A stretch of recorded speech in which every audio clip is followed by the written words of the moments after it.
स्वागत है आपका देवभूमि समाचार में। मैं हूं आपके साथ जो सिंह। बुलेटिन की शुरुआत करते हैं। सीएम पुष्कर सिंह धामी आज हरियाणा दौरे पर हैं। वहीं सीएम धामी का हरियाणा में चुनाव प्रचार का दूसरा दिन है, जहां बीजेपी प्रत्याशियों के पक्ष में वह 3 जनसभा करेंगे। और आपको बता दें कि भाजपा प्रत्याशी राम कुमार गौतम के पक्ष में आयोजित जनसभा आज उन्होंने की और इस दौरान उन्होंने क्या कुछ कहा, आइए आपको सुनाते हैं। भाइयों बहनों, मैं आज आप सबके बीच में सभी दो विधानसभा से भारतीय जनता पार्टी के प्रत्याशी, आप सबके प्रत्याशी नरेंद्र मोदी जी ने जिनको केंद्रीय संसदीय बोर्ड में जिनके नाम पर मोहर लगाकर आप सबकी सेवा के लिए भेजा है, ऐसे प्रत्याशी राम कुमार गौतम जी के लिए आप सबका समर्थन मांगने के लिए आया हूं, आप सबका आशीर्वाद मांगने के लिए आया हूं।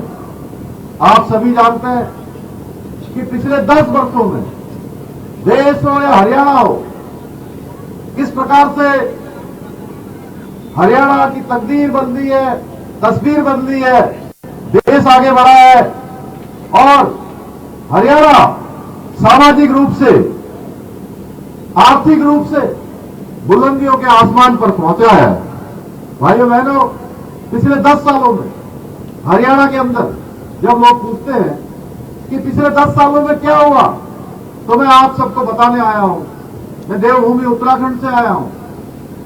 पिछले 10 सालों में हरियाणा में सड़क, रेल, हवाई अड्डे से लेकर शिक्षा के क्षेत्र में, स्वास्थ्य के क्षेत्र में, पेयजल के क्षेत्र में, हर क्षेत्र में बहुत मजबूती से काम हुआ है, ईमानदारी से काम हुआ है। पूरे प्रदेश की अगर बात करूं मैं हरियाणा की, तो 40 नए राष्ट्रीय राजमार्ग बनाए गए हैं, नए नेशनल हाईवे बनाए गए हैं और गांव-गांव तक सड़कों का जाल बिछाया गया है।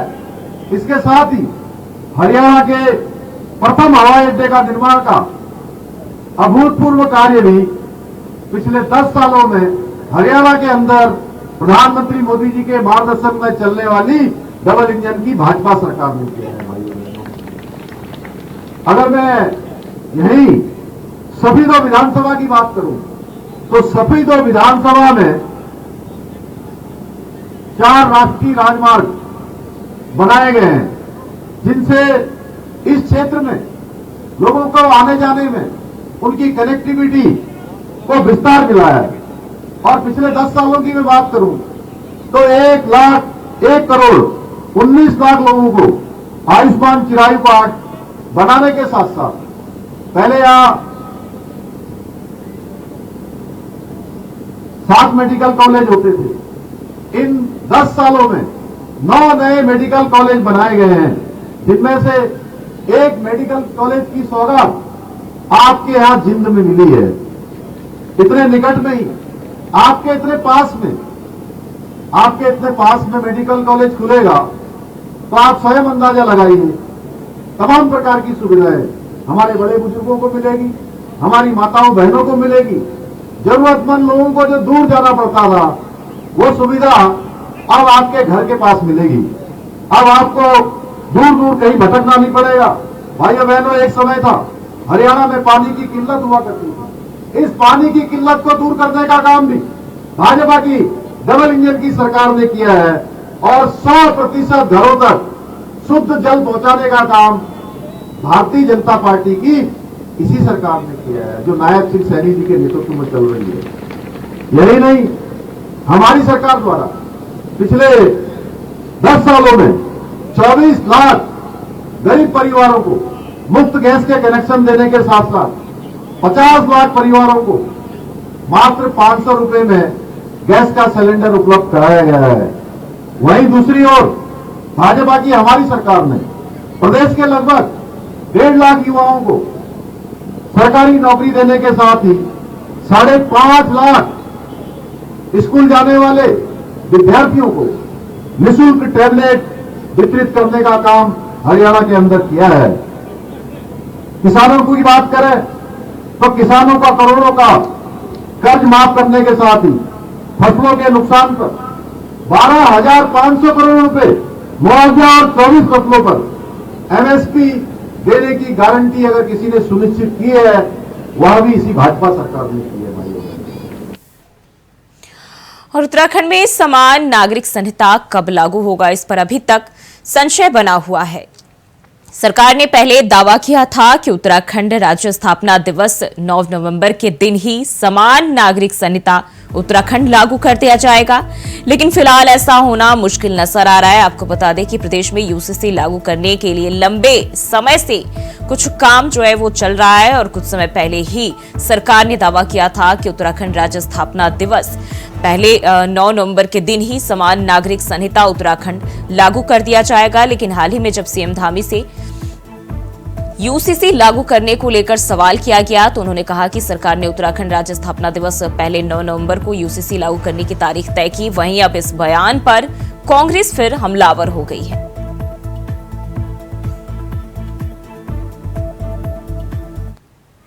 अभी हमारे जो इस पर काम करने वाले लोग हैं, श्री शत्रुघ्न सिंह जी कमेटी के अध्यक्ष हैं, उसमें बहुत सारे अधिकारीगण हैं और यूसीसी कमेटी के श्री मनु गौड़ जी, श्री सुरेखा जी और हमारे अन्य सदस्य भी, सभी लोग इसके लिए प्रयासरत हैं और सरकारी जो टीम लगी हुई है उनके साथ वह भी लगी है।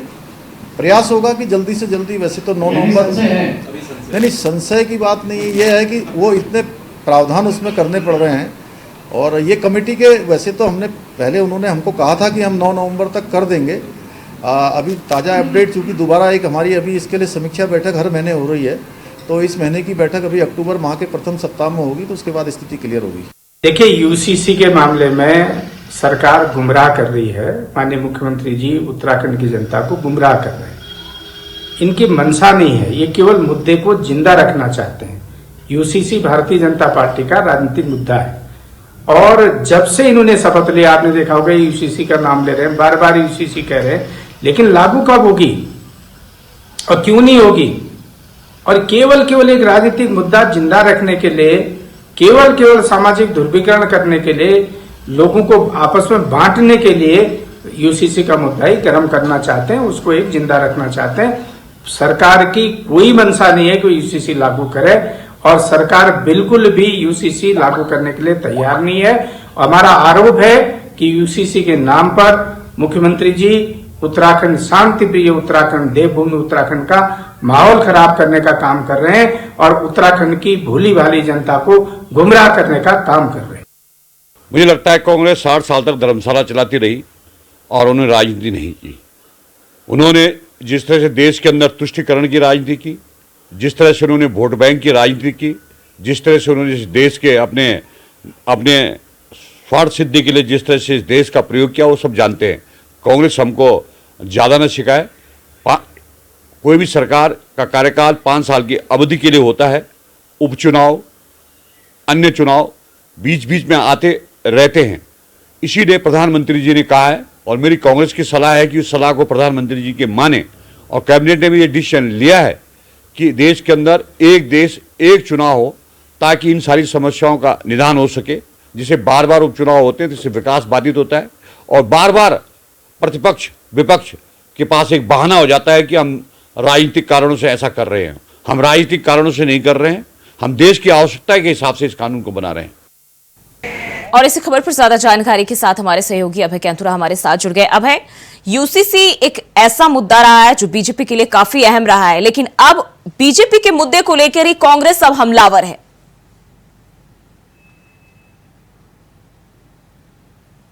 लेकर पूरे प्रदेश में जो सियासत है वो यहाँ पर गरमाने लगी है। विपक्षी दलों को एक और मौका यहाँ पर सरकार पर जुबानी हमला करने का मिल चुका है, क्योंकि सरकार की तरफ से जो तैयारी यहाँ पर की जा रही थी या जो दावा यूसीसी को लेकर यहाँ पर किया जा रहा था, उसमें अभी और समय लगना तय माना जा रहा है। क्योंकि ये कह सकते हैं कि राज्य स्थापना दिवस के लिए मुख्यमंत्री पुष्कर सिंह धामी पहले ही कह चुके थे कि यूसीसी को लाने का काम यहाँ पर किया जाएगा। राज्य स्थापना दिवस के दिन उसको पूरे प्रदेश में लागू करने का काम यहाँ पर किया जाएगा, क्योंकि पूर्व में जो तैयारी यहाँ पर की गई है उसमें जो समिति का गठन यहाँ पर हुआ है कि कानून का प्रारूप किस रूप में यहाँ पर रहेगा, उसको तब तक बनाने का काम यहाँ पर कर लिया जाएगा। लेकिन अब ये कह सकते हैं कि उसमें और समय लगने की संभावना यहाँ पर दिख रही है और स्वयं मुख्यमंत्री पुष्कर सिंह धामी इस बात को कह रहे हैं कि जो यूसीसी कानून का जो प्रारूप यहाँ पर बनना है, क्या कानून किस प्रकार से काम करेगा, उसके लिए जो समिति का गठन यहाँ पर किया गया है, पूर्व मुख्य सचिव शत्रुघ्न सिंह की अध्यक्षता में जो समिति का गठन यहाँ पर किया गया है, उस समिति के सामने और सुझाव यहाँ पर आ रहे हैं। उन सुझावों को इम्प्लीमेंट करने में यहाँ पर और समय लग रहा है, और यही वजह है कि कानून बनाने को लेकर थोड़ी और देरी यहाँ पर हो सकती है। तो फिर ये समझा जा सकता है कि 9 नवंबर को राज्य स्थापना दिवस के दिन जो राज्य सरकार घोषणा करना चाहती थी कि पूरे प्रदेश भर में यूसीसी कानून यहाँ पर लागू हो जाएगा और उत्तराखंड देश का पहला राज्य ऐसा बन जाएगा जहाँ पर यूसीसी कानून बन चुका है। लागू होने के बाद उसका प्रारूप यानी उसका जो ड्राफ्ट है वो भी सब तैयार है, उसमें अब देरी कही जा सकती है। और यही वजह है कि विपक्षी दल अब इस बात को लेकर मुद्दा बनाने का काम यहाँ पर कर रहे हैं, सरकार पर जुबानी हमले कर रहे हैं और कह रहे हैं कि 2022 से पहले यानी 2022 के विधानसभा चुनाव से पहले जिस प्रकार से भाजपा ने यूसीसी कानून का राग यहाँ पर अलापा था, ये चुनाव के बाद जिस तरीके से अपने आप को यूसीसी का ढिंडोरा पीटने का काम सरकार की तरफ से किया गया था, वो अभी तक धरातल पर उतर नहीं पाया है। कानून बनाने की बात जरूर सरकार की तरफ से यहाँ पर की गई थी, समिति का गठन हुआ था, बाकायदा उसका ड्राफ्ट बनाने का काम किया गया था, राज्यपाल से मंजूरी मिल चुकी थी, राष्ट्रपति से भी उसकी मंजूरी यहाँ पर मिल चुकी थी, लेकिन कानून असल किस रूप में यहाँ पर काम करेगा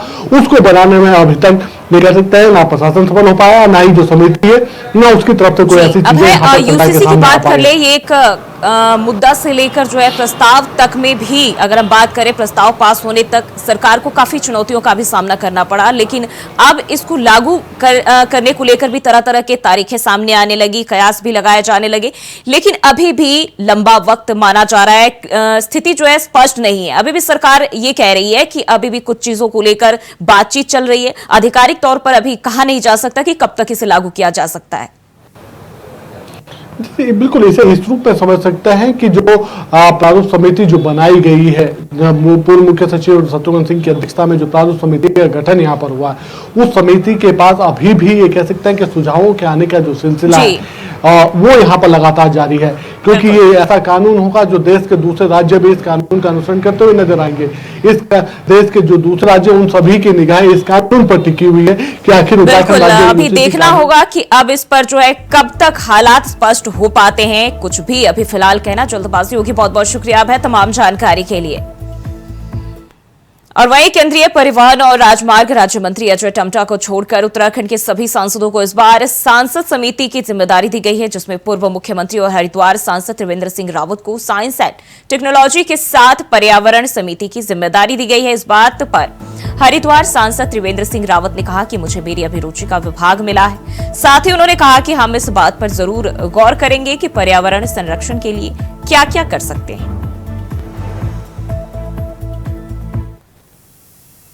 देखिए, मेरा रुचि का विषय है जो पर्यावरण है, उस पर मैं बहुत लंबे समय से काम भी करता हूं और मेरी अभिरुचि का विषय मुझे मिला है। तो निश्चित रूप से समिति के अंतर्गत हम क्या कर सकते हैं उस पर हम जरूर फोकस करेंगे कि हम पर्यावरण संरक्षण के लिए क्या क्या कर सकते हैं, वो उस पर मेरा। बढ़ते हैं आगे। प्रदेश में लगातार सशक्त भू कानून की मांग उठ रही है, जिस पर उत्तराखंड के मुख्यमंत्री पुष्कर सिंह धामी का कहना है कि उनकी सरकार वृहद भू कानून लाने जा रही है। और इधर पूर्व मुख्यमंत्री डॉक्टर रमेश पोखरियाल निशंक ने प्रदेश में भू कानून को लेकर अपनी राय रखी और बताया कि उत्तराखंड भू कानून की दिशा में निश्चित रूप से सीएम धामी ने कुछ सोच रखा है। उन्होंने कहा कि हम शुरू से ही हिमाचल प्रदेश की तर्ज पर उत्तराखंड में भू कानून लागू किए जाने के पक्षधर रहे हैं, क्योंकि भौगोलिक परिस्थिति के अनुसार उत्तराखंड का करीब 70% क्षेत्र वन भूभाग वाला है। 30% भूभाग में लोगों की दुकानें और मकान है। इसके साथ ही रमेश पोखरियाल निशंक ने बताया कि केवल 30% भूभाग में लोगों की दुकानें, मकान, शहर और गांव बसे हुए हैं और इसलिए यह बहुत ही जरूरी हो जाता है कि किस तरीके से हम इसको संरक्षित कर सकते हैं। उन्होंने कहा कि इस दिशा में मुख्यमंत्री जरूर विचार कर रहे हैं।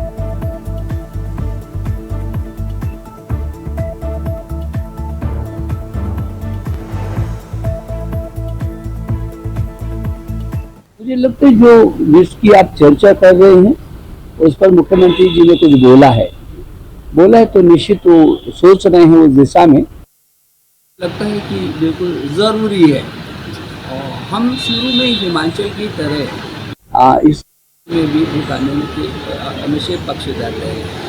क्योंकि हमारी जो परिस्थिति है इस उत्तराखंड राज्य की, यहाँ लगभग 70% तो बड़े क्षेत्र है, हमारे केवल 30% ही भूभाग है जिसमें हमारा मकान है, दुकान है, शहर है, गांव है, जिसको हम किस तरीके से संरक्षित रख सकते हैं। और सीधा चलते हैं हरियाणा के पुंडी, जहां सीएम पुष्कर सिंह धामी लाइव हैं। भारत माता की, भारत माता की। और मैं निवेदन करूंगा इस मंडल के मंडल अध्यक्ष श्री विनोद बंसल जी से कि वो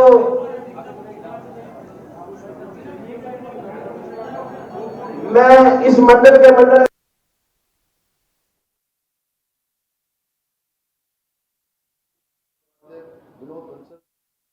कृष्णा शर्मा जी, प्रदीप राणा जी, मनोज राणा जी, नरेंद्र राणा जी, प्रेम सरोही जी, हमारे सरपंच जी साहब एवं इस सभा में उपस्थित हमारे सभी बड़े बुजुर्ग, सभी उपस्थित हमारे नौजवान साथियों, मैं आप सबका देवभूमि उत्तराखंड के मुख्य सेवक के रूप में आप सबका स्वागत करता हूं, आप सबका अभिनंदन करता हूं। आपने मुझे पगड़ी पहनाकर मेरा स्वागत किया, मैं भी हृदय से आप सबका स्वागत करता हूं।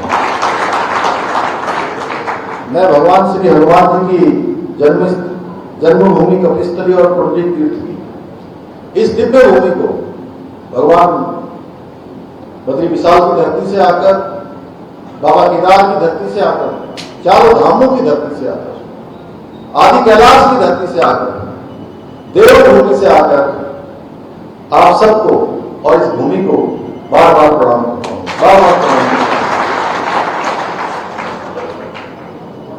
आप सबके बीच में मैं आज, आप सब जानते हैं, चुनाव के बीच में आप सबका समर्थन मांगने के लिए आया हूं, आप सबका आशीर्वाद देने के लिए आया हूं। और हमारे पार्टी के प्रत्याशी, जिनको हमारे प्रधानमंत्री नरेंद्र मोदी जी की अध्यक्षता में केंद्रीय संसदीय बोर्ड ने आप सबके बीच में प्रत्याशी बनाकर भेजा है, भाई सतपाल जांबा जी, उन्हीं के लिए समर्थन मांगने के लिए आप सबके बीच में उपस्थित हुआ हूं। आप सब जानते हैं कि पिछले 30 वर्षों से इस सीट पर किसी न किसी निर्दलीय उम्मीदवार ये सीट जीती जाती रही, यानी कि निर्दलीय उम्मीदवार आप जानते ही हैं, जीतने के बाद वो क्षेत्र के बारे में कम सोचते हैं और जिधर सरकार बनती है या जिधर उनको अपना फायदा दिखाई देता है, जहां भी गुणा भाग ज्यादा होता है, मोल भाव ज्यादा होता है, उस तरफ चले जाते हैं। इसलिए मैं आपसे इनके लिए समर्थन मांगने आया हूं कि 5 तारीख को आप इनके चुनाव निशान कमल के फूल पर आप वोट देकर इनको विजय बनाएंगे, विधानसभा का सदस्य बनाएंगे और आपका दिया हुआ एक एक वोट इस पूरे क्षेत्र को समृद्धि की ओर ले जाएगा, प्रगति की ओर ले जाएगा, उन्नति की ओर ले जाएगा और पूरे हरियाणा को डबल इंजन की शक्ति के साथ आगे बढ़ाने का काम करेगा। हम सभी जानते हैं मैं हरियाणा में अनेक सभाओं में जा चुका हूं और एक बात जो पहले लोग शुरुआत के दिनों में कांग्रेस के लोग बड़े भ्रम में थे, दूसरी पार्टियों के लोग बड़े भ्रम में थे कि यहां पर हमारी सरकार बनने वाली है, लेकिन मैं आपको बताऊं, मैं लगभग 10वीं सभा में आज आप सबके बीच में आया हूं और आपकी तरह ही उत्साह, जो ऊर्जा मुझे आप सब में दिखाई दे रही है, वो ऊर्जा मुझे पूरे हरियाणा के अंदर दिखाई दे रही है और मेरे मन में कोई संशय नहीं है। मैं आप सबके बीच में कह रहा हूं कि यहाँ पर डबल इंजन फिर से बनने वाला है, डबल इंजन लगने वाला है, फिर से कमल मिलने वाला है, भाजपा की सरकार बनने वाली है। और जो 10 सालों में जब लोग कहते हैं कि 10 सालों में क्या काम हुआ, 10 सालों में हरियाणा की तकदीर और तस्वीर बदलने का काम हुआ है। 10 सालों में हरियाणा अनेक क्षेत्रों में आगे गया है, बड़े बड़े राजमार्ग बने हैं, एलिवेटेड रोड बने हैं, अनेक नई योजनाएं आई हैं और साथ में माननीय प्रधानमंत्री जी के नेतृत्व में इस प्रकार से देश के अंदर एक से एक डिसीजन लिए गए, एक से एक ऐतिहासिक कार्य हुए हैं। चाहे पूरे भारत के अंदर पूरे विश्व के अंदर भारत का मान सम्मान बढ़ाना हो, स्वाभिमान बढ़ाना हो, भारत की पहचान बढ़ानी हो, या आप दुनिया के अंदर आप 2014 से पहले की स्थिति को देखिए। 2014 से पहले मैं बात इसलिए कह रहा हूं कि हम सब लोग महाराणा प्रताप को अपना आदर्श मानते हैं, जिन्होंने घास की रोटियां खाना स्वीकार किया, लेकिन उन्होंने झुकना स्वीकार नहीं किया, मान सम्मान के साथ समझौता करना स्वीकार नहीं किया भाई। तो सीएम पुष्कर सिंह धामी को अभी आप सुन रहे थे और बढ़ते हैं खबरों की ओर। उत्तराखंड में सिंगल यूज प्लास्टिक पर कई बार रोक लगाई जा चुकी है। कई बार सिंगल यूज पॉलिथीन को लेकर कार्रवाई भी की गई है, जिसके बावजूद सिंगल यूज प्लास्टिक का चलन थमने का नाम नहीं ले रहा है। इसके संबंध में बताते हुए नगर आयुक्त गौरव कुमार ने कहा कि सिंगल यूज प्लास्टिक को लेकर जो अभियान चलाया गया उसमें 1 लाख रुपए का चालान करने के साथ ही पॉलिथीन को भी जब्त किया गया है। उन्होंने बताया कि नगर निगम का स्वास्थ्य विभाग और सैनिटरी इंस्पेक्टर लगातार कार्रवाई को अंजाम दे रहे हैं। शिकायतों के आधार पर भी चालान और जब्ती की कार्रवाई की जा रही है। ये अभियान लगातार सीपीसीबी के द्वारा जो गाइडलाइंस है उसके क्रम में चलाया जाता रहा है। इसमें कल भी 1 लाख रुपए के चालान किए गए हैं और पॉलिथीन जब्त की गई है। हमारा स्वास्थ्य विभाग और सैनिटरी इंस्पेक्टर लगातार शिकायतों के आधार पर और इसके अलावा रैंडम चेकिंग के आधार पर भी इसमें कार्रवाई कर रहे हैं। इसमें निगम के स्तर से जो कार्रवाई की जाती है वो हमारे मेनली जो यहाँ पर हमारे रिटेलर्स के द्वारा पॉलिथीन यूज की जाती है, निगम क्षेत्र में कहीं स्टोरेज किया जाता है, इसमें कार्रवाई की जाती है। आजकल ऐसी टेंडेंसी भी देखने में आ रही है कि जो डिस्ट्रीब्यूटर है उनके द्वारा ग्रामीण क्षेत्रों में स्टोरेज प्रारंभ कर दी गई है, तो उसमें भी जो हमको सूचना प्राप्त होती है उसमें हम तक संबंधित अथॉरिटीज के साथ उसको शेयर करते हैं और वहां भी कार्रवाई करने का प्रयास करते हैं। जल संरक्षण और संवर्धन अभियान की शुरुआत ओल्ड मसूरी रोड स्थित स्वामी विवेकानंद के ध्यान स्थल राजपुर बावड़ी से की गई, जहां जिलाधिकारी संवेन बंसल ने सामाजिक संगठनों और जनसेवा के क्षेत्र में कार्य कर रही संस्थाओं के साथ राजपुर बावड़ी का निरीक्षण किया। जिलाधिकारी ने कहा कि जहां माननीय प्रधानमंत्री के आह्वान से देश भर में जल संरक्षण अभियान ने तेजी पकड़ी है, वहीं उत्तराखंड प्रदेश में माननीय मुख्यमंत्री के नेतृत्व में जल संरक्षण अभियान में विशेष प्रयास किए जा रहे हैं, जिसके क्रम में प्राकृतिक धारों, नालों, नदियों का संवर्धन करने के साथ ही जल संरक्षण की दिशा में प्रभावी कार्य योजनाओं पर काम गतिमान है। और जिलाधिकारी ने जल संरक्षण और संवर्धन के लिए चलाई जा रही मुहिम को लेकर भी जानकारी दी।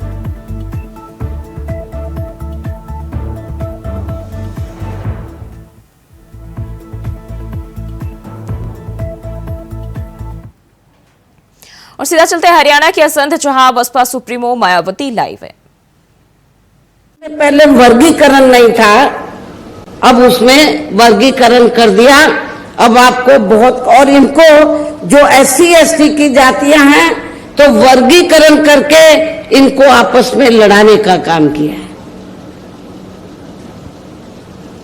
और ये जो पार्टियां क्या कर रही हैं, लड़ाने का काम कैसे कि फूट डालो और राज करो। अभी तक SC ST एक प्लेटफार्म पे रहता था, लेकिन इसकी आड़ में इनको बांट के फूट डालो। कुछ जो वोट कुछ वोट BSP ले जाए और कुछ वोट वो दूसरी पार्टियां ले जाए, इनको बांट के रखो।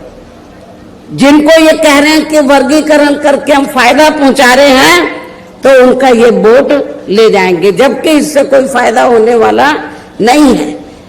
धीरे पर्दे के पीछे इसका ज्यादातर लाभ जनरल लोगों को ही मिल जाएगा, और एक दिन ऐसा आ जाएगा कि आपका ये आरक्षण प्रभावहीन बन जाएगा, ना के बराबर रह जाएगा, खत्म हो जाएगा।